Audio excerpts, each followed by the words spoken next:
Good morning Upper Room family. Upper Room India online church service में मैं आपका स्वागत करता हूं। आज मैं आपसे डिफ़िकल्ट टाइम्स के बारे में बात करना चाहता हूं।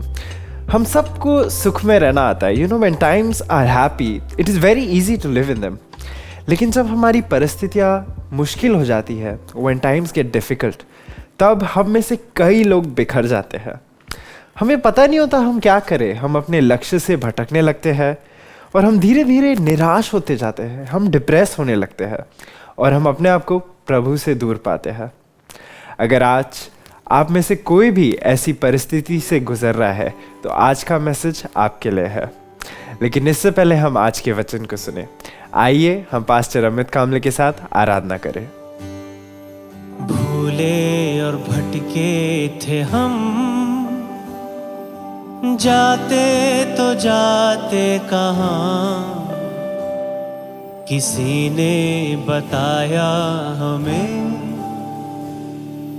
यीशु मसीह है यहाँ। भूले और भटके थे हम, जाते तो जाते कहाँ, किसी ने बताया हमें यीशु मसीह है यहाँ। महिमा हो तेरी, महिमा हो, महिमा हो तेरी, महिमा हो, महिमा हो तेरी, महिमा हो, महिमा हो तेरी, महिमा हो। सच्चे परमेश्वर, हम भटके हुए थे लेकिन हमें राह दिखाई गई। अब मुझे सही राह क्या है पता है। दुनिया की चिंता को छोड़ो, आगे ही बढ़ता ही चल, पाएगा शांति आराम, जीवन मिलेगा तुम्हें। दुनिया की चिंता को छोड़ो, आगे ही बढ़ता ही चल, पाएगा शांति आराम, जीवन मिलेगा तुम्हें। भूले और भटके थे हम, जाते तो जाते कहाँ, किसी ने बताया हमें यीशु मसीह है यहाँ। महिमा हो तेरी, महिमा हो, महिमा हो तेरी, महिमा हो, महिमा हो तेरी, महिमा हो, महिमा हो तेरी, महिमा हो।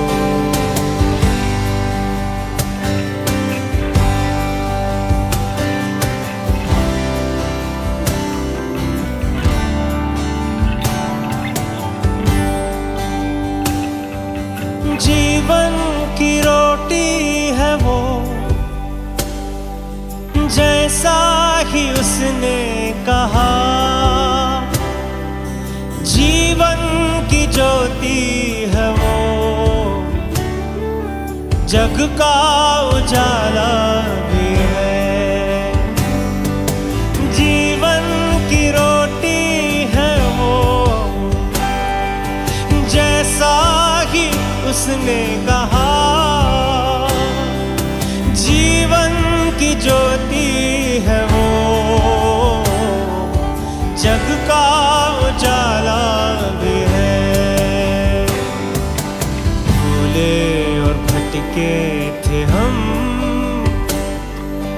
जाते तो जाते कहाँ, किसी ने बताया हमें यीशु मसीह है यहाँ। महिमा हो तेरी महिमा हो, महिमा हो तेरी महिमा हो, महिमा हो तेरी महिमा हो, महिमा हो तेरी महिमा हो, महिमा हो तेरी महिमा हो, महिमा हो तेरी महिमा हो।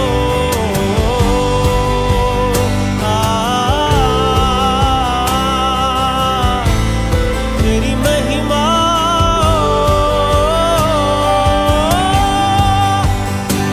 महिमा हो, महिमा हो तेरी महिमा,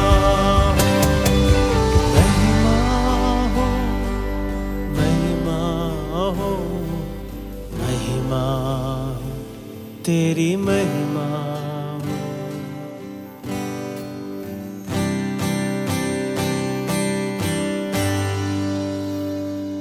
शून्य से लेके तूने मुझे रच लिया अपने ही रूप में, प्रेम किया है अनंत प्रेम से, दिया पुत्र मेरी मुक्ति के लिए।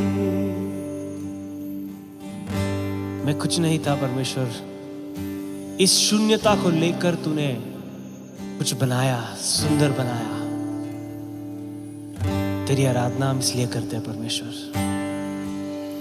शून्य से लेके तूने मुझे रच लिया अपने ही रूप में, प्रेम किया है अनंत प्रेम से, दिया पुत्र मेरी मुक्ति के लिए। अनोखा प्यार है तेरा, करूँगा स्तुति तेरी मैं सर्वदा। अनोखा प्यार है तेरा, करूँगा स्तुति तेरी मैं सर्वदा। अनोखा प्यार है तेरा, करूँगा स्तुति तेरी मैं सर्वदा। अनोखा प्यार है तेरा, करूँगा स्तुति तेरी मैं सर्वदा।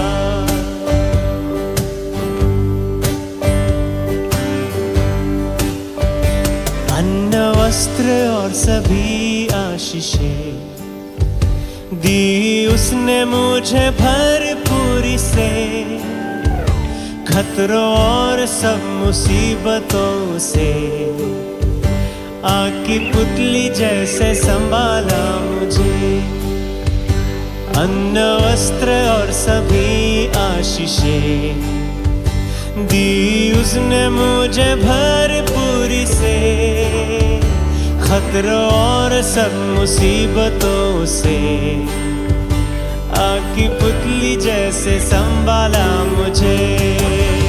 अनोखा प्यार है तेरा, करूँगा स्तुति तेरी मैं सर्वदा।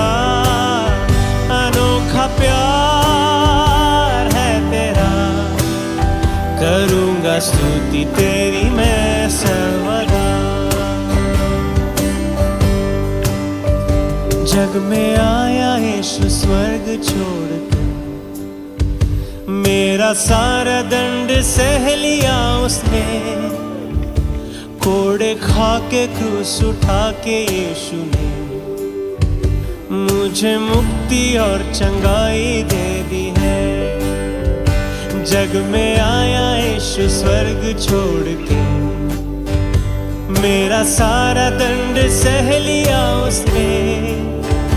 कोड़े खा के क्रूस उठा के यीशु ने मुझे मुक्ति और चंगाई देनी है। अनोखा प्यार है तेरा, करूँगा स्तुति तेरी मैं सर्वदा। अनोखा प्यार है तेरा, करूँगा स्तुति तेरी मैं सर्वदा। अनोखा प्यार है तेरा, करूँगा स्तुति तेरी मैं सर्वदा। अनोखा प्यार है तेरा, करूँगा स्तुति तेरी मैं सर्वदा। करूँगा स्तुति तेरी मैं सर्वदा। करूँगा स्तुति तेरी मैं सर्वदा। करूँगा स्तुति तेरी मैं सर्वदा।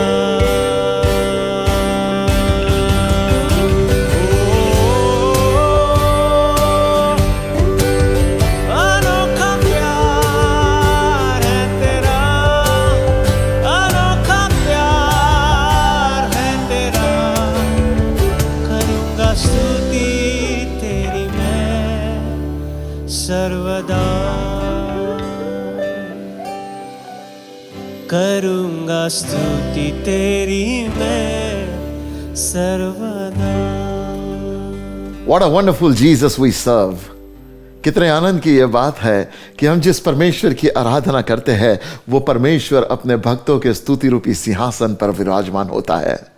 Isn't it amazing to know कि हमारा परमेश्वर हमारे करीब रहता है। वो ऐसा परमेश्वर है जो हमारे विचारों को जानता है। वो ऐसा परमेश्वर है जो हमसे दीवानों की तरह प्यार करता है। वो ऐसा परमेश्वर है जो हमारे साथ एक पर्सनल रिलेशनशिप को रखना चाहता है। जी हाँ, आज उसी परमेश्वर प्रभु यीशु मसीह के बारे में मैं आपसे बात करना चाहता हूँ। प्यारो, मैं आपको बताना चाहता हूं कि कई बार हम अपने जीवन में एक ऐसे परिस्थिति में आ जाते हैं जब सब चीजें गड़बड़ाने लगती हैं।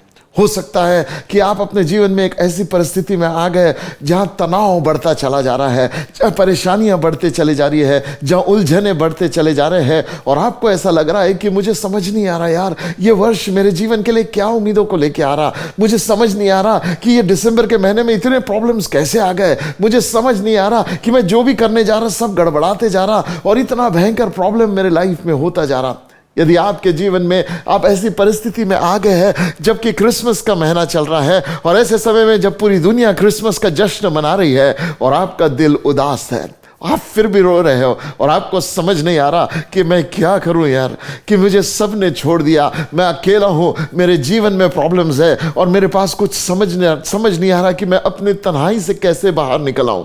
या हो सकता है आर्थिक परिस्थितियों ने आपको ऐसा परेशान कर रखा है कि आपको समझ नहीं आ रहा कि आर्थिक परेशानियों से मैं बाहर कैसे निकलने पाऊं।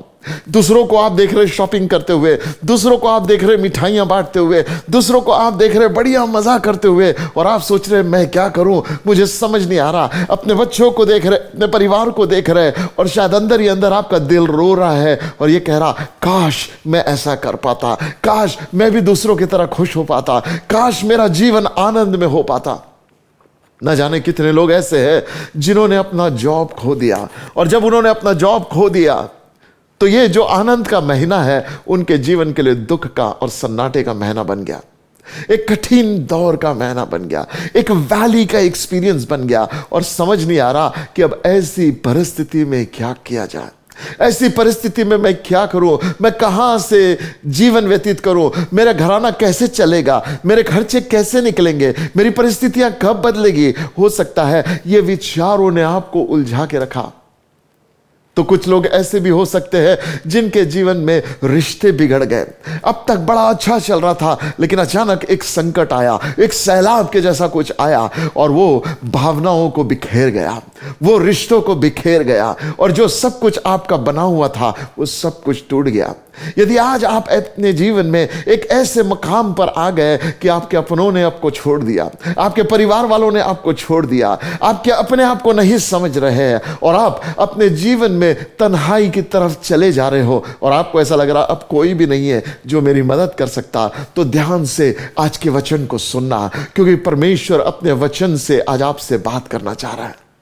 जब मैं प्रार्थना कर रहा था, हे प्रभु मैं आपके बच्चों से क्या बात करूं, तब ऐसे समय में मेरे मन में एक कल्पना होने लगी, और उस कल्पना में मैं बहुत सारे लोगों को सिर्फ रोते हुए देख रहा था।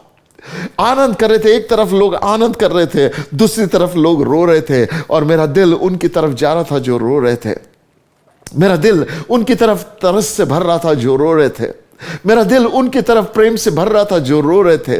यदि आज आप अकेलेपन और आंसू में हो, तो कोई है जो आपसे प्यार करता है, और वो आपसे कहना चाहता, बेटा मैं तेरे लिए ही स्वर्ग छोड़कर इस पृथ्वी पर आया।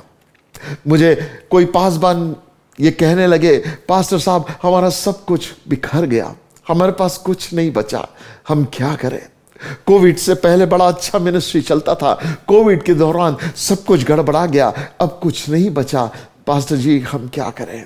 मेरे प्रियो, यदि आज आप सेवा में हो, या आज आप बिजनेस में हो, या आज आप अपने पारिवारिक जीवन को जी रहे हो और कठिनाई का सामना कर रहे हो, तो परमेश्वर के वचन में आपके लिए एक विश्वासी होने के नाते एक मार्गदर्शन है।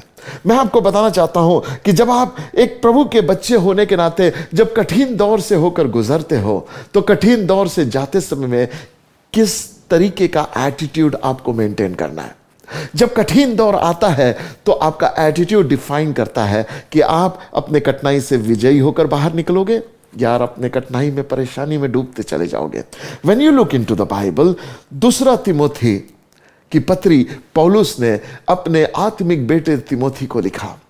तिमोथी को लेटर लिख रहा क्योंकि तिमोथी एक यंग पास्टर है और उसके चर्च में बड़ी गड़बड़ियां चल रही है।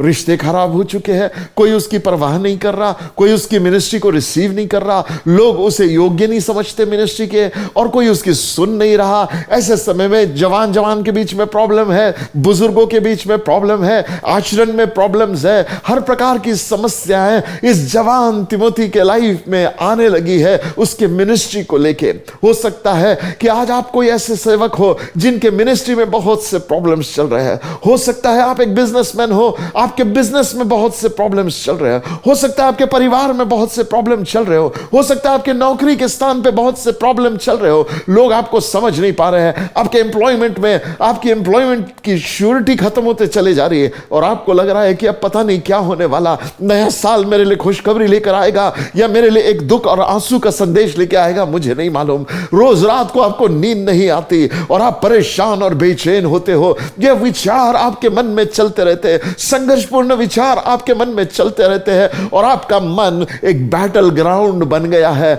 उन भय के थॉट्स का, उन डराने वाले विचारों का एक बैटल ग्राउंड बन गया है, निराशा के विचार का एक बैटल ग्राउंड बन गया है, तकलीफ देने वाले विचार का एक बैटल ग्राउंड बन गया है। लोगों की बातचीत, आपको कड़वी बातचीत आपको ठेस पहुंचा रही है, और आप दर्द में हो, सो नहीं पाते हो, सुकून से जी नहीं पाते हो, खुशी से रह नहीं पा रहे हो, और आपके जीवन का सुख और चैन खो गया है।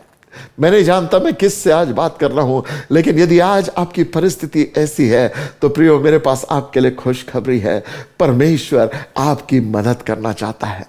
आज जो वचन मैं आपको बताने जा रहा हूं, यह वचन मैं आपको यह बताना चाहता हूं कि आप अकेले नहीं हैं। बहुत से लोग हैं जिनके जीवन में यह समस्या चल रही है, बहुत से लोग हैं जो इस परेशानी से होकर गुजर रहे हैं। आप अकेले नहीं हैं जिसके ऊपर यह संकट आया है। परमेश्वर का वचन सबोपदेशक की किताब में लिखता है, there is nothing new under the sun. सूर्य के नीचे कुछ नया नहीं है। ऐसा कुछ आपके साथ नहीं हो रहा जो इससे पहले किसी और के साथ नहीं हुआ है। सुनिए प्यारो, हो सकता है आपने अपने प्रियो को खो दिया हो और एक दर्द और दुख और सन्नाटे ने आपको घेर रखा है, पर देखो, यदि आप अपने जीवन में ऐसे परेशानी से जाते, तो उस परेशानी से जाते समय में आपने क्या करना, वो मैं आज आपको वचन से बताना चाहता हूं। फर्स्ट थिंग, पौलुस तिमोथी अपने आत्मिक बेटे से कहता है, जो एक उलझन पूर्ण परिस्थिति से होकर गुजर रहा है, जो ऐसे परिस्थिति से होकर गुजर रहा है जहां लोग उसकी बदनामी कर रहे हैं, जहां लोग उसकी सुन नहीं रहे हैं, जहां उसने अपना आदर खो बैठा है, जहां उसके मन में ये डाउट्स आ रहे हैं कि मैं वाकई में सेवक हूं भी या नहीं हूं, क्या मैं सही कर रहा हूं या नहीं कर रहा हूं, और वो अपने जीवन में एक निराशा के स्थान पर आ गया है जहां वो क्विट करना चाहता है, छोड़ देना चाहता है अपनी सेवा को। ऐसे समय में पौलुस उसको लिखता है, एक बाप अपने बेटे को लिखता है, कितनी खुशी की यह बात है कि एक बाप की आवाज उसके दिल में है, एक बाप की आवाज उस तक पहुंचती है। एक आत्मिक पिता का होना बहुत जरूरी है प्रियो। आत्मिक पिता आपके जीवन को तब संभाल लेता है जब आप डगमगाते रहते हैं। आत्मिक पिता आपकी मदद तब करता है जब आपको कोई रास्ता नहीं सुझाई देता, वो आपके लिए मार्गदर्शन देता है। ऐसे समय में जब आप कठिनाई से होकर गुजर रहे, रिमेंबर फ्यू थिंग्स जो पौलुस ने तिमोथी से कहा, आज मैं आपसे कहना चाहता हूं। उसने ये कहा 5वें वचन में, 2 तिमोथी 4 अध्याय के 5वें वचन में, बट यू तिमोथी, आज तिमोथी के बदले अपना नाम इस्तेमाल करो, बट यू जोशुआ, पर तू, बाकी लोग जो भी कर रहे होंगे करने दो, बाकी समाज जो कर रहा है करने दो, परिस्थितियां जो कर रही है करने दो, पर तू मेरे बेटे, you should keep a clear mind in every situation. पहला इंस्ट्रक्शन पौलुस ने तिमोथी को दिया, you should keep a clear mind in every situation. मेरे प्रियो, इससे पहले कि आपकी जिंदगी को शैतान खराब करे, वो आपके विचारों को खराब कर देता है। इससे पहले कि आपके फिजिकल इफेक्ट्स आपके बॉडी पर लेकर आए, आपके इमोशनली, आपके माइंड में शैतान अटैक करता है। सुनिए मेरे प्यारो, सब हमारा माइंड जो है वो एक बैटल ग्राउंड है, और इस बैटल ग्राउंड में बहुत से विचार चलते हैं। अपने आप के कंपैरिजन के विचार चलते हैं। किसी को लगता है कि यार मैं काबिल नहीं हूं इस काम के, मैं ऐसा हूं, मैं वैसा हूं। व्यक्ति कभी निराशा के विचारों में जूझता रहता है, अपने आप को काबिल नहीं समझता है, असफल समझने लगता है, निराश समझने लगता है, अकेला और असहाय समझने लगता। और ऐसे समय में उसे लगता मुझे कौन मदद कर सकता है, कौन है जो मेरी परिस्थिति को बदल सकता है। हम हमेशा यह देखते हैं कि कोई और एक्सटर्नल व्यक्ति हमारी मदद करेगा और बाहर से मदद आएगी, परंतु पौलुस तिमोथी को लिखते हुए कहता, मेरे बेटे, बाहर से मदद की राह मत देख। You have a clear mind, you have a clear mind in every situation. तू अपनी हर परिस्थिति में अपने मन को क्लियर रख। बाइबल कहता है 2 तिमोथी 4:5 में, but you should keep a clear mind in every situation. इसका मतलब एक अगुवे से परमेश्वर के वचन की अपेक्षा है कि तेरा माइंड क्लियर हो। आज मैं आपसे कहना चाहता हूं, जरा अपने माइंड की इन्वेंटरी लेके देखो। मान लिया जाए आपके माइंड में यदि आप जा सको और हर एक विचार को नाम दे सको, तो मुझे बताओ आज सबसे ज्यादा विचार आपके मन में किस चीज के हैं? यदि आप अपने मन में चले जाओ, तो क्या चिंता ने आपके मन को घेर रखा है? क्या डर ने आपके मन को घेर रखा है? क्या वासना के विचारों ने आपके मन को घेर रखा है? क्या कुकर्म ने आपके मन को घेर रखा है? क्या जलन की भावना ने आपके मन को घेर रखा है? क्या झूठ ने आपके मन को घेर रखा है? क्या इस संसार की उलझाने वाली बातों ने आपके मन को घेर रखा है? क्या लोगों की बातों ने आपके मन को घेर रखा है? क्या जिन्होंने आपको गाली दी या जिन्होंने आपको दोष लगाया, क्या जिन्होंने आपको शर्मिंदा महसूस कराया, वो सारे विचार, गिल्ट और कॉन्डमनेशन और शेम के विचार आपके मन को घेरे हुए हैं, या परमेश्वर के वचन ने आपके मन को घेर रखा है? आज इससे पहले कि आपकी परिस्थिति बदले, आपका मन बदलना जरूरी है। क्योंकि हम सोचते हैं बाहर से कुछ होगा और हमारी परिस्थिति बदलेगी। नहीं, बाहर से बाद में बदलेगी, पहले आपके मन को शांति परमेश्वर देना चाहता है। That is the style of our God। वो हमारे अंदर से काम करता है। वो कहता है, हे अंधे फरीसी, अपने बर्तन को अंदर से मांज तो वो बाहर से साफ हो जाएगा।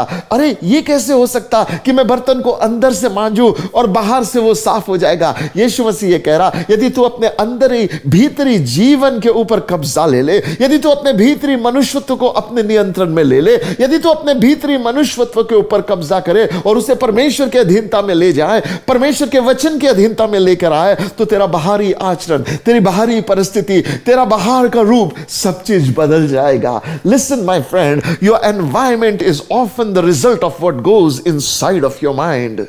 दूसरे में यह ताकत नहीं है कि वो आपको निराश करे। आपको निराश दूसरों के शब्द नहीं करते, आपको निराश आपके अपने विचार करते हैं। आपको डराने का काम दूसरों के शब्द नहीं करते, दूसरों की धमकियां आपको डरा नहीं सकते, आपके विचार आपको डरा देते हैं। तुम्हें मालूम है ड्यूटेरोनॉमी में ऐसा लिखा है कि इस इस्राएल के सामने एक खबर आई, और जब इस्राएल के सामने ये खबर आई कि जो देश लेने के लिए मूसा ने जो 12 भेदियों को भेजे थे, जब वो लौट कर आए और वो खबर देने लगे कि वहां पे हमने दानों को देखा, हमने राक्षस को देखा है, वहां पे अनाक वंशियों को देखा है, हम उस कनान देश में जा नहीं सकते क्योंकि हम उनके सामने टिड्डियों के जैसे हैं। वो इतने बड़े बड़े, सुनो, उनको किसी ने नहीं कहा था कि तुम टिड्डियों के जैसे हो, लेकिन उनके विचार उनको कहने लगे कि तू इस परिस्थिति के सामने बहुत छोटा है, तेरा शत्रु तेरे से बहुत बड़ा है, तेरा संकट तेरे से बहुत बड़ा है। किसी को खबर आती कि डॉक्टर ने यह कहा इसके लिए थोड़े से दिन बचे हैं, और वो खबर उसके अंदर ऐसे आ जाती कि उसके पास कोई साधन नहीं बचता, वो उसी को सोचते रहता, ओ मैं मरने वाला हूं, मैं मरने वाला हूं, मैं मरने वाला हूं। और क्या होता, वो विचार उसमें से उससे लड़ने की शक्ति को छीन लेते हैं। Your thoughts can build you or your thoughts can destroy you, my friend. इसलिए परमेश्वर का वचन नीति वचन में यह कहता है, जैसा मनुष्य अपने हृदय में सोचता है वैसा ही वो है। Isn't it important that we learn from the word of God how to think right? क्योंकि जब हम सही नहीं सोचते हैं तो हम सही फील नहीं करते। जब हम सही नहीं सोचते और सही फील नहीं करते तो हमारे एक्शंस सही नहीं होते। Listen my friend, your thinking impacts your feelings and emotions. Your feelings and emotion impacts what you speak. And what you speak also impacts how you live. मैं आपसे कहना चाहता हूं मेरे प्यारो कि आज आपकी परिस्थिति कैसे भी क्यों ना हो, आपके अंदर क्या कॉन्वर्सेशन चल रहा उस पर ध्यान दो। पौलुस तिमोथी से कहता, बेटा बाहर क्या गॉसिप चल रहा वो मायने नहीं रखता, तेरे अंदर क्या विचार चल रहे वो मायने रखते हैं। आज प्रियो मैं आपसे कहना चाहता हूं, बाहर चर्च में गॉसिप चल रहा होगा, परिवारों में गॉसिप चल रहा होगा, देश में उलट पुलट चीजें हो रही होगी, न्यूज घबराने वाली होते जा रही होगी, लोग अलग अलग विचार दे रहे होंगे, बट लिसन केयरफुली, बाहर क्या एनवायरमेंट बातें चल रही है, it doesn't impact your soul until you allow your mind to receive those thoughts and meditate on it. आपके मन में क्या चल रहा वो आपके लिए ज्यादा मायने रखता है। आपके मन में क्या चल रहा वो आपके लिए ज्यादा मायने रखता है। मेरे प्यारो, आपके मन में क्या चल रहा है? What is going on in your mind? आज अपने माइंड को खोलो and take an inventory of your mind. क्या मेरा माइंड एक गार्बेज कैन है जहां पे हर प्रकार की गंदगी को मैं भरता चला जा रहा हूं, या मेरा माइंड एक ऐसी जगह है जहां परमेश्वर का वचन रहता है? मेरा माइंड एक ऐसी जगह है जहां पवित्र आत्मा की उपस्थिति रहती है, जहां परमेश्वर का प्रकाशन आता है? कि मेरा माइंड वो है जो परमेश्वर के मिस्ट्रीज को समझ पाता है? कि मेरा माइंड वो है जो परमेश्वर के साथ कनेक्ट करता है? मेरा माइंड भलाई के कामों को करता है? इज इट दैट और is my mind a constant place of negativity? यदि आज आपका माइंड नेगेटिव हो गया तो पौलुस आपसे कहना चाहता, जैसे उसने तिमोथी से कहा, but you my son take an inventory of your mind, keep it clear. अपने मन को क्लियर रख बेटा, अपने माइंड को क्लियर रख। और किसने तेरे बारे में क्या बोला, it doesn't matter, it is their opinion. तू अपने बारे में क्या बोलता, दैट इज इंपॉर्टेंट। परमेश्वर तेरे बारे में क्या बोलता, दैट इज इंपॉर्टेंट। और परमेश्वर के शब्द को अपनी आइडेंटिटी बना, परिस्थितियों को नहीं, हालात को नहीं, लोगों की बातचीत को नहीं, लेकिन परमेश्वर के वचन को अपने मन में अधिकाई से बचने दे। इसलिए परमेश्वर का वचन यह कहता है कि परमेश्वर का वचन तुम में अधिकाई से बसने पाए। कहां बसता है परमेश्वर का वचन? हमारे मन में। कैसे? जब मैं रोज परमेश्वर के वचन में मनन करता हूं, जब मैं रोज परमेश्वर के वचन में टाइम बिताता हूं, जब मैं परमेश्वर के वचन के साथ संगति करता हूं, जब रोज परमेश्वर के प्रॉमिस को पकड़ के रखता हूं, ओ वो वर्ड मुझसे बातें करने लगता है, वो शब्द देहदारी होने लगता है, वो मेरे अंदर काम करने लगता है। और परमेश्वर कहता मत डर, मैं तेरे साथ हूं। जब मैं उस वचन को पकड़ लेता हूं, मैं अपनी परिस्थिति को देख के घबराता नहीं, लोगों की बातचीत को देख के घबराता नहीं, पर मेरे अंदर एक हियाव आने लगता, क्योंकि वर्ड प्रोड्यूसेस द रिजल्ट्स। वो वचन उस रिजल्ट्स को मेरे अंदर लेकर आता, और जब मैं अंदर से बदल जाता, मेरी परिस्थितियां बदलने लग जाती। पौलुस तिमोथी से कहता, my son keep a clear conscience, keep a clear mind. देख अपने मन में क्या किसी के प्रति जलन है तेरे मन में? यदि है तो आज उसे छोड़ दे।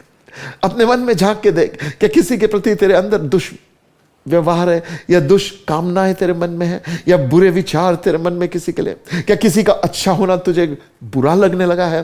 क्या किसी की बातचीत तुझे ठेस पहुंचा रही है? क्या कोई बात है जो तेरे मन में हमेशा घूमते जा रही? चलो एक दो दिन दुख मनाना ठीक है, लेकिन कॉन्स्टेंटली उसी दुख में पड़ा है। मेरे प्रियो, प्रभु आज तेरे पास आता है और तुझसे कहता, बेटा ये जो बातें तुझे उलझा रही है उससे बच जा।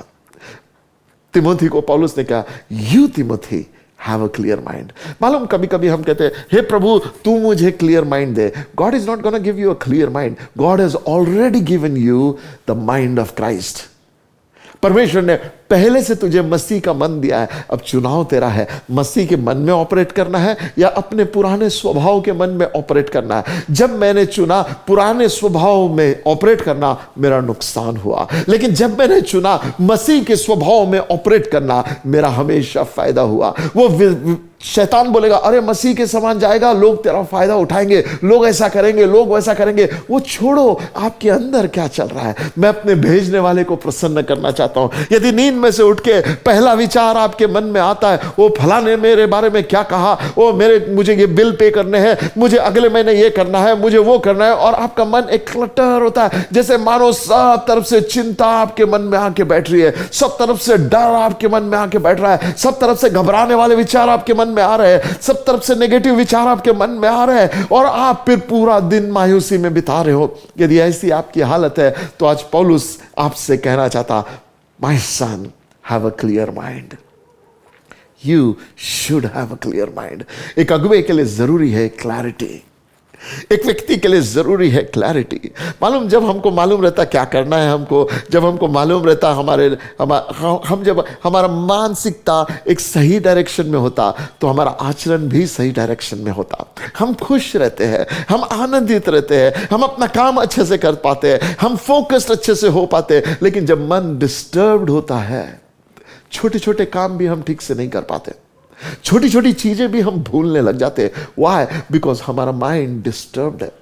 हम दूध चढ़ाते हैं और फिर भूल जाते हैं कि हमने दूध चढ़ाया, वो दूध गिर जाता। व्हाई? बिकॉज माइंड कहीं और है, डिस्टर्ब है। हम खाना खाने बैठते हैं, एक निवाला मुंह में जाता है और हम बैठे रहते हैं थाली को देखते हुए। क्यों? क्योंकि वहां माइंड डिस्टर्ब है।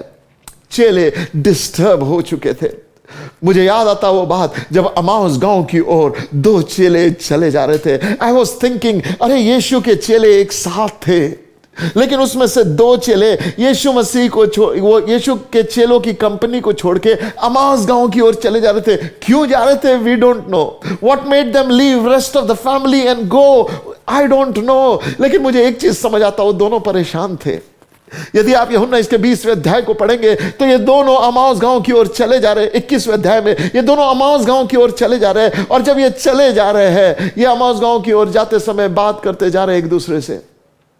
यीशु मसीह के साथ जो कुछ हुआ उसके बारे में बात करते चले जा रहे हैं। और जब ये बात करते चले जा रहे हैं अमाउस गांव की ओर, यरूशलेम को छोड़कर अमाउस गांव की ओर चले जा रहे हैं। कितने ऐसे हैं जो फेलोशिप को छोड़ देते जब परेशान हो जाते हैं। कितने ऐसे हैं जो अपने लोगों को छोड़ देते जब वो परेशान हो जाते हैं। चाहे कोई भी बात की उलझन हो, they decide to be alone. वो टाइम आउट ले लेते हैं, मुझे अकेला छोड़ दो भाई, मुझे नहीं करना है फेलोशिप, मुझे अकेला रहना है, मुझे वो काम नहीं करना है, मुझे अकेला रहना है, मुझे ये नहीं करना है, मुझे अकेला रहना है। दूसरे पार्टी कर रहे होंगे, उसको वो पार्टी नहीं करना है, उसको अकेले रहना है। दूसरे प्रार्थना में टाइम बिता रहे होंगे, बोलेगा मुझे प्रार्थना में नहीं आना, मुझे अकेला रहना है। क्यों? क्योंकि उसका हृदय दुख से भरा है, उलझनों से भरा है, संकट से भरा है, अनआंसर्ड क्वेश्चनों से भरा है। हो सकता है उसने किसी को जज किया हो और उसके डिसीजन के हिसाब से फलाने व्यक्ति को पनिशमेंट मिलना चाहिए, नहीं मिला, और वो निराश है। We don't know. कभी कभी लोग ऑफेंड इसलिए हो जाते हैं क्योंकि वो जो एक्सपेक्ट करते वो नहीं होता। ये दो चेले यीशु मसीह को सलीब पे लटक के मरा हुआ एक्सपेक्ट नहीं करते थे, बट जीसस डाइड। और जब उनका गुरु मर गया, दो चेले अमाउस गांव की ओर चले जा रहे। मुझे बड़ा अच्छा लगता जब ये दो चेले उदास मन से चले जा रहे और यरूशलेम में जो कुछ यीशु के साथ हुआ उसके बारे में बात करते जा रहे हैं, तो कोई गैब्रियल उनके पास नहीं आया, कोई स्वर्गदूत उनके पास नहीं आया, कोई प्रॉफिट उनके पास नहीं आया, कोई संदेश तक उनके पास नहीं आया। मालूम, यीशु मसीह खुद उनके पास चलकर आया। ये चीज मुझे देखने में अच्छी लगती है कि जब हम दुखी होते ना, जब हम सही में अकेले होते हैं, परमेश्वर किसी दूत को नहीं भेजता, वो खुद हमारे पास आता है। मेरे प्यारो, आज आपके जीवन की कैसी भी हालत क्यों ना हो, I want you to understand, if you are going through a difficult circumstances, Jesus wants to walk with you. मुझे याद आता बचपन से एक कहानी जो मैंने सुनी थी, एक प्रभु के सेवक के बारे में। एक समय ऐसा आया कि वो सेवक बड़ी अच्छी मिनिस्ट्री करता था, बड़ा सुंदर मिनिस्ट्री उसकी चल रही थी और सब कुछ बहुत अच्छा उसके जीवन में चल रहा था। वो अपने जीवन के ऊंचाई पे था, हर जगह लोग उसकी सुना करते और बड़ी बड़ी उसकी मीटिंग्स हुआ करती थी। लेकिन एक दिन ऐसा आया जब इसके चर्च वालों ने इस पर दोष लगाया और उसे छोड़कर चले गए। इस सेवक की एक आदत थी, हर दिन सुबह वो समुद्र के किनारे में जाता और उस सॉफ्ट रेत के ऊपर बैठकर प्रार्थना करता, और जब वो प्रार्थना करके उठता और चलने लगता अपने इलाके में जाने के लिए, अपने घर जाने के लिए, तो वो जब पीछे पलट कर देखता थोड़े समय के बाद, तो उसको 4 फुटप्रिंट्स दिखाई देते थे, 2 खुद के और 2 इनविजिबल कोई उसके साथ चल रहा है उस व्यक्ति के दिखाई देते थे। उसे व्यक्ति तो नहीं दिखाई देता था, लेकिन फुटप्रिंट्स दिखाई देते थे, और वो ये जानता था कि मेरा यीशु मेरे साथ चल रहा है। एक दिन ऐसा हुआ जब उसके लोगों ने उसे छोड़ दिया, उस पर दोष लगाया और उसे अकेला छोड़ दिया, और वो परेशान हो गया और उसको लगने लगा कि अब सब कुछ खत्म हो गया। उस दिन के हमेशा की तरह उस दिन भी वो रेत के ऊपर गया और बैठकर प्रार्थना करने लगा। आंसू बह रहे थे और प्रार्थना कर रहा था, और रोने के बाद, प्रभु से प्रार्थना करने के बाद वो उठा और चलने लगा अपने घर की ओर। थोड़ी देर के बाद पीछे पलट कर देखता तो क्या देखता, आज 4 कदम नहीं है, आज सिर्फ उसी के पग मार्क्स दिखाई दे रहे, उसी के फुटप्रिंट्स दिखाई दे रहे, केवल 2 कदमों के निशान देख रहा। रोने लगा, वहीं पे घुटना टेक के रोने लगा और कहने लगा, हे प्रभु, क्या तूने भी मुझे छोड़ दिया? और जब वो ये कहने लगा, हे प्रभु, क्या तूने भी मुझे छोड़ दिया, तब एक आवाज प्रभु की उसके कान पर आई, और वो आवाज उससे कहती थी, मेरे बेटे, अब तक जो तू देखता आया था, तू मेरे फुटप्रिंट्स को देखता आया था, 2 तेरे दिखाई देते थे और 2 मेरे दिखाई देते थे, लेकिन आज मैंने देखा कि तेरा दिल इतना टूटा हुआ है कि मैंने तुझे अपने गोद में उठाया। जो फुटप्रिंट्स तू देख रहा है वो तेरे नहीं, वो मेरे हैं। God spoke to this man, I am holding you। मेरे प्यारो, हो सकता है आप तन्हाई से जा रहे हैं, ब्रोकननेस से होकर जा रहे हैं, अकेलेपन से होकर जा रहे हैं, चाहे आपकी गलती की वजह से यह परिस्थिति हुई है या किसी और की गलती की वजह से परिस्थिति हुई, इट डजंट मैटर। पर आज यदि आप एक टूटे व्यक्ति के समान हैं, आपको आशाहीन परिस्थिति ने घेर रखा है, Jesus says, I am not far from you, मैं तेरे करीब हूं बेटा, मैं तुझे अपने धर्म में दाहिने हाथ से संभाले रहूंगा, मैं तुझे पकड़े रहूंगा। Have a clear mind. How to have a clear mind? Simply come to Jesus with your confused mind. अपने कंफ्यूज्ड मन को लेकर यीशु के पास आ और यीशु को अपने मन के विचारों को दे दे, अपने दुख को यीशु को दे दे। उस दिन वो 2 चेलों के पास यीशु आ गया और जब ये बात करते रहे, उनकी उदासी आनंद में बदल गई जब उन्होंने यीशु के साथ रोटी तोड़ी। मेरे प्यारों, मैं आपसे कहना चाहता हूं, when Jesus breaks the bread for you, इसका मतलब when Jesus has fellowship with you, जब यीशु आपके साथ संगति करता, वो आपका विलाप आपके लिए नृत्य में बदल जाता, आपका दुख आपके लिए आनंद में बदल जाता। कौन आपको छोड़कर गया उससे फर्क नहीं पड़ता, कौन आपकी संगति में है उससे फर्क पड़ता है। वो यीशु आपकी संगति में है, आपके घर पे, आपके कमरे में, आपके अकेलेपन में यीशु आपके साथ है। वो आपसे दीवानों की तरह प्यार करता है और ये कहना चाहता, बेटा, सबने छोड़ा होगा तो छोड़ा होगा, मैं तुझे कभी अकेला नहीं छोड़ूंगा। Jesus promised it. मेरे प्रियो, मैं आपको बताता हूं, मेरे जीवन में जब संघर्ष बढ़ जाता है, जब मेरा मन क्लटर्ड हो जाता है, जब मैं कंफ्यूज्ड हो जाता हूं, जब मैं निराश हो जाता हूं, जब मैं घबरा जाता हूं, what do? I do something to keep my mind clear. Number 1, I take my mind to Jesus. मैं यीशु के पास जाता और प्रार्थना करने लगता, प्रभु, मैंने ये किया है, I bring my sin before Jesus। हे प्रभु, मैंने पाप किया है, तू क्षमा कर। You know something beautiful about Jesus? जब यीशु आता ना तो तूफान थम जाता। एक दिन चेले नाव में जा रहे थे और तूफान ने उन्हें घेर लिया था। उनके पास कोई उम्मीद नहीं बची थी बचने की। और ऐसे समय में बाइबल हमें बताती है जीसस केम, और जैसे ही यीशु उनके नाव में आ गया, ओ समथिंग ब्यूटीफुल हैपेंड, तूफान थम गया। टुडे यदि इमोशनली आप डिस्टर्ब हो, get Jesus into your boat. When Jesus will come, every confusion will bow down. जब यीशु आएगा, हर एक डर घुटना टेकेगा। जब यीशु आएगा, हर एक चिंता घुटना टेकेगी। जब यीशु आएगा, हर एक उलझन आपको छोड़कर चले जाएगी, क्योंकि यीशु मसीह ये कहता है, Thy word is a lamp unto my feet। ओ प्रभु यीशु मसीह मेरे पैरों के लिए ज्योति है, उजियाला है। इसका मतलब वो मेरे नेक्स्ट स्टेप को गाइड करता है, मुझे क्लैरिटी देता है। यदि मैं कंफ्यूज होकर बैठा हूं, मुझे नहीं समझ आ रहा नेक्स्ट क्या करूं, ओ प्रभु के पास आ जा मेरे बेटे, मेरी बेटी, प्रभु के पास आ जा। देख, यीशु तेरा मार्गदर्शक है। वो अपने धर्म में दाहिने हाथ से तुझे पकड़े लिए रहेगा और तुझे लेकर चलेगा। परमेश्वर का वचन ये कहता है, वो व्यक्ति जिसका मन तुझ पे लगा है, उसे तू परफेक्ट पीस में रखता है। Isaiah said, He whose mind has stayed on you, you will keep him in perfect peace। प्रभु यीशु मसीह की एक काबिलियत है, जब हम यीशु को ताकते रहते हैं ना, वो हमको परफेक्ट पीस में रखता है। तूफान के बीच शांति में जीना सिखाता। हाउ यीशु मसीह ऐसा ही था, तूफान में सो रहा था, तूफान के बीच में सो रहा था। आई वंडर, ये तूफान में कैसे सो सकता है? पॉल तिमोथी को यही बात सिखा रहा, बेटा तूफान में सोना सीख। How? Keep a clear mind, keep a clear mind. Jesus had a clear mind. मेरे भेजने वाले का मकसद मेरे जीवन के लिए मैं जानता हूं, ये तूफान हानि के लिए नहीं है, परमेश्वर की महिमा के लिए है।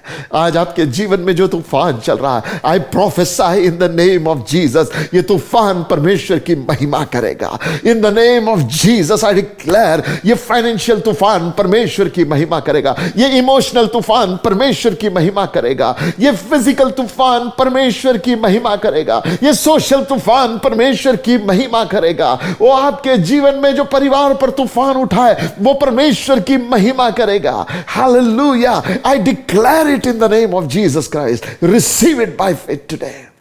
पौलुस ने तिमोथी से कहा, बेटा but you Timothy have a clear mind. हर परिस्थिति में हैव अ क्लियर माइंड। घमंड से अपने मन को फूलने मत दो और निराशा से डूबने मत दो। Stay focused to Jesus। Bible कहती है, इस कारण हम में वो मन हो जो यीशु मसीह में है। हमें मसीह का मन दिया गया। वो यीशु मसीह का मन ना क्लियर माइंड है। He knows कैसे क्लियर है यीशु मसीह का माइंड। वो कहता है, मैं वही करता जो अपने पिता को करते देखता। इन अदर वर्ड्स, उसकी क्लैरिटी उसके पिता के साथ के रिश्ते से आती है। क्लियरिटी परिस्थिति का नतीजा नहीं है, पिता को ताकते रहने का नतीजा है। आज मैं आपसे कहना चाहता हूं, जब परिस्थितियां विपरीत है, आपकी नजरें कहां हैं? एक दिन और चेलों के जीवन में तूफान आया था। सारे चेले तूफान को देख रहे थे। एक चेला पतरस यीशु को देखने लगा, और जब वो यीशु को देखने लगा तो मालूम क्या हुआ? तूफान पर चलने लगा। जब तक यीशु को देख रहा था, तूफान पे चल रहा था। जब यीशु को देखना बंद किया और लाटों को देखने लगा तो डूबने लगा। It's a great lesson how to live in the crisis. जब आप अपने जीवन में तूफान से होकर गुजर रहे हो, आपकी नजरें कहां है? आपका कान कहां है? आज अपने कानों को यीशु के बातों पर लगाओ और अपनी नजरें प्रभु यीशु मसीह पर लगाओ, तो कोई तूफान तुम्हें डुबा नहीं पाएगा। तुम उस पर जयवंत हो जाओगे। हालेलुया। ये यीशु जिसने उस दिन पतरस को पानी पे चला दिया, आज आपसे कहना चाहता, बेटा आजा मेरे पास, मैं भी तुझे तेरे तूफान पर चलना सिखा दूंगा। This Jesus is champion. एक कमजोर को उठाकर बलवान बनाने वाला परमेश्वर। ये चैंपियन है। एक लाचार को उठाकर अधिपतियों के साथ बैठाने वाला परमेश्वर। ये अद्भुत युक्ति करने वाला पराक्रमी परमेश्वर है। इसी के विषय में यशाया ने भविष्यवाणी की और ये कहा, हमें एक पुत्र दिया गया, प्रभुता उसके कंधे पर होगी, वो अद्भुत युक्ति करने वाला पराक्रमी परमेश्वर है। Oh isn't it amazing to know कि वो शांति का राजकुमार है, वो हमें शांति देता है। इसलिए परमेश्वर का वचन ये कहता है फिलिपियों की पत्री में, मसीह की शांति तुम्हारे विचारों को यीशु मसीह में सुरक्षित रखे। मेरे प्रियो, मसीह की शांति है जो हमारे विचारों को यीशु मसीह में सुरक्षित रखते हैं। आज यीशु आपसे कहना चाहता, तुम्हें शांति मिले। Receive that peace in the name of Jesus. हर एक बेचैन हृदय आज यीशु मसीह में शांति को पाने पाए। हर एक होपलेस सिचुएशन में यीशु मसीह की होप, यीशु का होप कार्य करने पाए। वो आशा जो निश्चय दिलाती है कि परमेश्वर हमारे जीवन के लिए भलाई को उत्पन्न करने जा रहा है, वो आशा आज आपको एंकर करने पाए मेरे प्यारों। वो आशा आपको परमेश्वर के वचन में एंकर करने पाए। जब मैं पौलुस के जीवन को देखता हूं, पौलुस अपने जीवन में संघर्षपूर्ण परिस्थिति से होकर जा रहा, जेल में डाल दिया गया लेकिन शांति में जीवन जी रहा है। वो पथराव किया जा रहा लेकिन शांति जीवन में बरकरार है। लोग कोड़े मार रहे लेकिन शांति जीवन में बरकरार है। जीवन के हर एक संघर्ष में शांति जीवन में बरकरार है। वो संकट हो रहा है, तकलीफ हो रही है, सलीब उठा रहा है, यीशु के लिए दुख उठा रहा है, लेकिन दिल में शांति है। अपने विचारों को अपने अंदर केंद्रित करके रखा है, मसीह में जड़ पकड़ के रखा है और यह कहता है मैंने भी मसीह को उसी लिए पकड़ लिया जिसके लिए मसीह ने मुझे पकड़ लिया।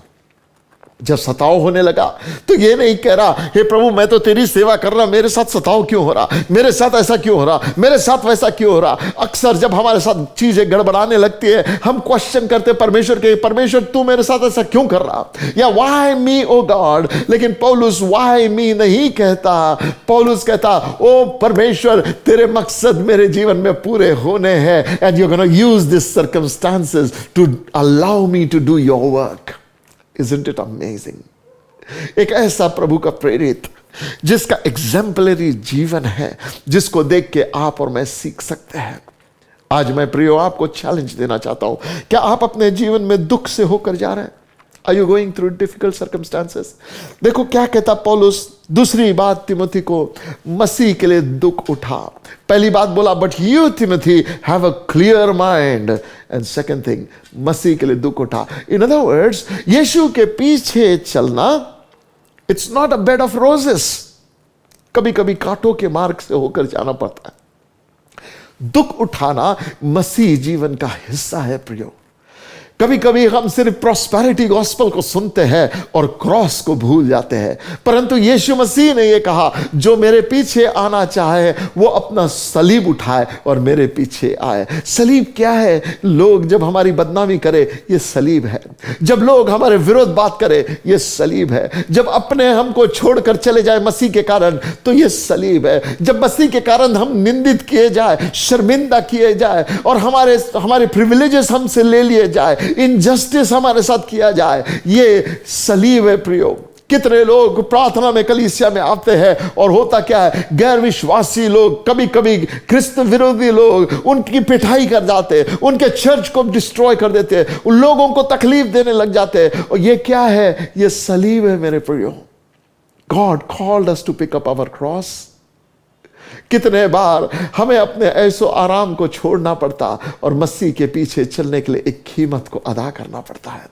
It's fine, it's fine. हमारे पहले जितने प्रभु के सेवक होकर गए हर एक ने अपना सलीब उठाया, तभी एक इतिहास को रच दिया। जब आप सलीब उठा के चलते हैं, सुनो, आपके सहने से बाहर परमेश्वर आपकी परीक्षा नहीं लेगा। तकलीफ जरूर आएंगे, प्रॉब्लम्स जरूर होंगे, मिनिस्ट्री करते समय में तकलीफें जरूर आएंगी।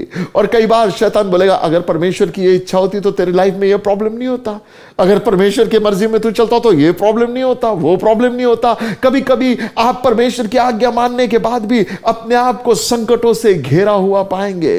यदि आप ऐसी परिस्थिति में हैं तो आपके लिए परमेश्वर का वचन कहता बेटा मसीह के लिए दुख उठा। Maintain an attitude. जब नाना प्रकार के सताव से होकर गुजरे तो इसे सारे आनंद की बात समझ, क्योंकि स्वर्ग में तेरे लिए बड़ा प्रतिफल है।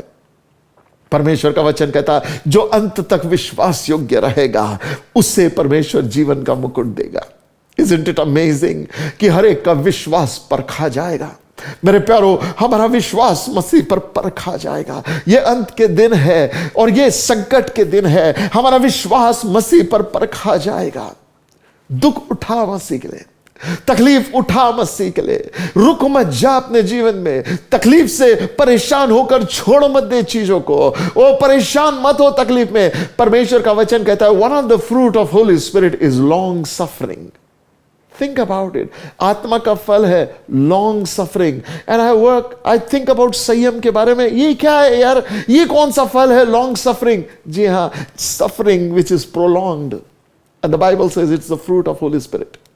But you know what is amazing, जब यीशु मसीह सलीब उठाकर जा रहा था और एक समय ऐसा आया जब शायद वो सलीब उठाने के काबिल नहीं रहा, गिरने लग गया, थकने लग गया, ब्लीडिंग हो रही सब तरफ से, पीठ पर कोड़े मारे गए हैं, सर पर कांटों का ताज रखा गया है और अपना भारी सलीब उठाकर गोलगोता की पहाड़ी पर चढ़ रहा है। लोग मुंह पर थूक रहे हैं, दाढ़ी के बाल नोच रहे हैं, तमाचे मार रहे हैं, गिरता पड़ता यीशु चला जा रहा है, सब तरफ मौकरी होते चले जा रही। एक हफ्ता पहले लोग उससे कह रहे थे होसैना होसैना, एक हफ्ते के बाद कह रहे क्रूसीफाई हिम। लोग बदल जाते प्रियो, चर्च के लोग बदल जाते प्रियो। वो जो तुम्हें आदर करते वो कुछ ना कुछ बात से ठोकर खा लेते और फिर तुम्हारे अगेंस्ट हो जाते। यीशु के अगेंस्ट वही लोग हो गए जो उसके पीछे चिल्ला करते थे, जो उसकी हर मीटिंग में आया करते थे, जिन्होंने कई बार उससे प्रचार करते सुना था। अब वही कह रहे हैं इसे सलीब पर लटका कर मार दो। जीसस के लिए सफर करना उसका मैंडेट था। इसलिए यशाया कहता है he was a suffering king. इसलिए यशाया 53 अध्याय जब हम पढ़ते हैं यीशु के सफरिंग के बारे में बात करता, वो हमारे लिए घायल किया गया, हमारी शांति के लिए उसे ताड़ना पड़ी। वो उसने दुख उठाया पर अपना मुंह नहीं खोला, विपत्ति के दिन अपना मुंह नहीं खोला, शांत होकर सब कुछ सहता रहा। मेरे प्रियो, दुख के समय में मुख मत खोलो, शांत रहो, सब सुनते रहो। जब इनजस्टिस हो शांत रहो, सुनते रहो, प्रभु की ओर ताकते रहो। तकलीफ के समय शांत रहो, सुनते रहो, प्रभु की ओर ताकते रहो। वो आपके दुख उठाने को जानता है, वो आपके मारे मारे फिरने को जानता है, वो आपके आंसुओं को जानता है, वो आंखों के आंसुओं को पोंछने वाला परमेश्वर है। वो आपकी सुनेगा, वो आप पर दया करेगा और आपकी परिस्थितियों को बदल देगा। जब तिमोथी व्याकुल हो गया तो पौलुस उससे कहता बेटा मसीह के लिए दुख उठा।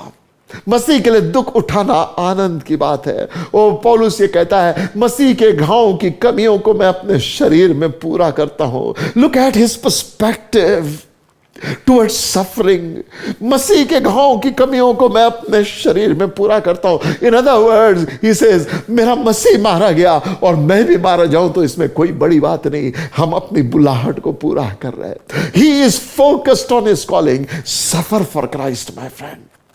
यीशु के लिए निंदित होने के लिए तैयार हो जा, यीशु के लिए सुसमाचार के लिए तकलीफ उठाने के लिए तैयार हो जा। अपनी मायूसी को छोड़, start focusing.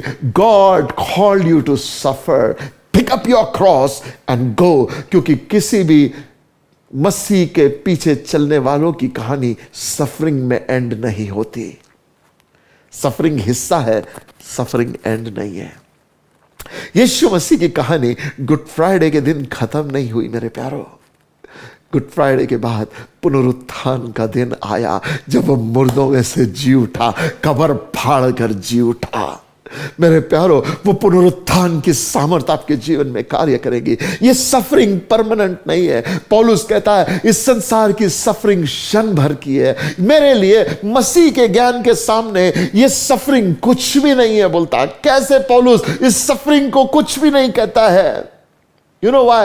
Because his focus is not on what is happening to him. His focus is Jesus. अपने भेजने वाले को कैसे प्रसन्न करूं, वो उसका फोकस है। पौलुस तिमोथी से कहता बेटा अपने निराशा से यदि बाहर निकलना है तो दुख उठा। What's wrong in picking up your cross? उठा दुख, दिलेरी के साथ दुख उठा। और ये जान रहा है दुख तेरे जीवन का आखिरी चैप्टर नहीं है, क्योंकि परमेश्वर दुख के बाहर एक नए चैप्टर को लिखेगा। हो सकता है रात दुख भरी हो। परमेश्वर का वचन यह कहता है कदाचित रात को रोना पड़े लेकिन भोर को आनंद होता है, सुबह आनंद आएगा। The Bible is very clear, जो आंसुओं के साथ बोता है वो आनंद की कटनी को काटेगा। द बाइबल इज क्लियर मेरे प्यारो, जब मैं आंसुओं से बोता हूं, हो सकता हूं यह समय आंसू से बोने का है, हो सकता है प्रतिफल नहीं दिखाई दे रहा, मेहनत किए जा रहा, कुछ दिखाई नहीं दे रहा, बट मसीह के लिए दुख उठा।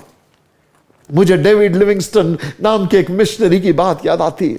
कई वर्ष हो चुके थे ये प्रभु के सेवक को अफ्रीका में सेवा करते हुए, और उतने वर्षों में उसने कोई भी फल प्रभु के लिए नहीं देखा था, किसी को यीशु के पास आते हुए नहीं देखा था। और एक दिन बहुत निराश होकर अपने डायरी में लिख रहा था, हे परमेश्वर, आज इतने वर्ष हो गए, मैंने कभी पहाड़ों को प्रीच किया है, मैंने कभी पत्तों झाड़ों को प्रीच किया है, कभी नदियों को प्रीच किया है प्रभु, कभी लोगों को प्रीच किया है, लेकिन आज तक प्रभु मैंने किसी को अपना जीवन तुझे देते हुए नहीं देखा। फिर डेविड लिविंगस्टन ने अपने डायरी में कुछ लिखा।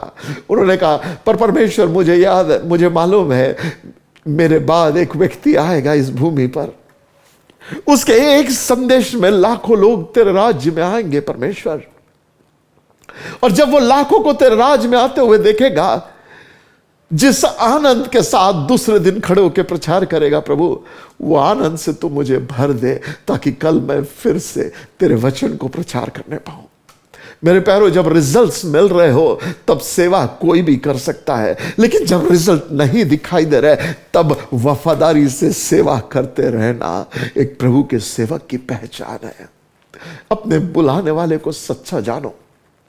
हो सकता है आप अपनी मंजिल से एक और कदम दूर हो सकता है एक महीने में आपके दिन बदलने वाले, हो सकता है एक दिन में आपके दिन बदलने वाले।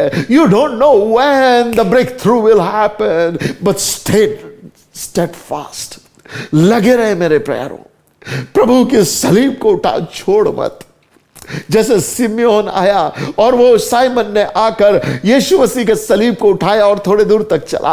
आई pray for divine helpers to pick up your cross.